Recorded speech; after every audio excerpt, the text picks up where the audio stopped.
Kag sa numero 1 sa mga balita sa Negros subong adlaw.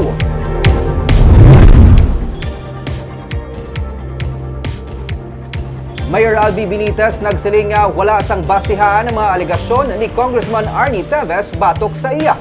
Ginsiling ni Teves nga may utang sa iya si Mayor Benitez. Ginatugyan naman sang alkalde ang mga issue sa proper forum. Yari ang report. Yung hira mo sa akin nung December pa, sabi mo babayaran mo na 1 linggo. Ngayon, hindi mo ako binabayaran, hindi mo man lang ako tinext, hindi mo man lang ako kinumusta kung kumusta na ako. Alam mo boss, nakakaiyak. Ining mga akusasyon ni Negros Oriental 3rd District Representative Teves batok sa kay Bacolod City Mayor Albee Benitez. Pero para sa alkalde, wala sa numan nga dokumento nga sarang makapamatuod nga may utang siya kay Teves nga karon ginakabig terorista sang Anti-Terrorism Council. Para man kay Benitez, tuman kaseryoso ang mga alegasyon sang kongresista batok sa iya. Handa siya nga itugyan kag sabton ini sa proper forum. This is not just an ordinary dealings that we can just answer based on what is being printed or what is being asked. No?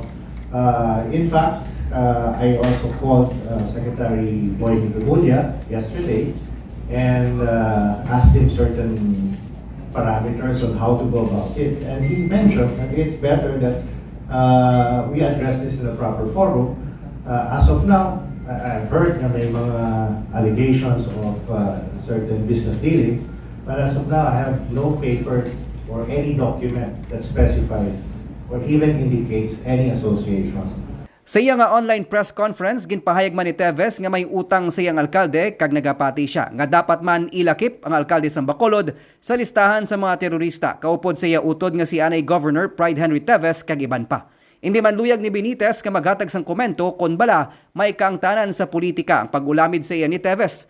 Nakigsugilano naman ang alkalde kay Justice Secretary Jesus Crispin Rimulya may kaangtanan diri. But now, the circumstances are different. There are certain things that must be abided. And I'm the first person that will never break the law.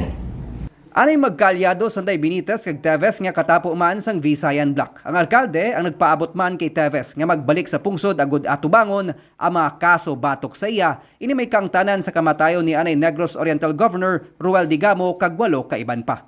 Nico Delfin para sa DJ Cast Negros.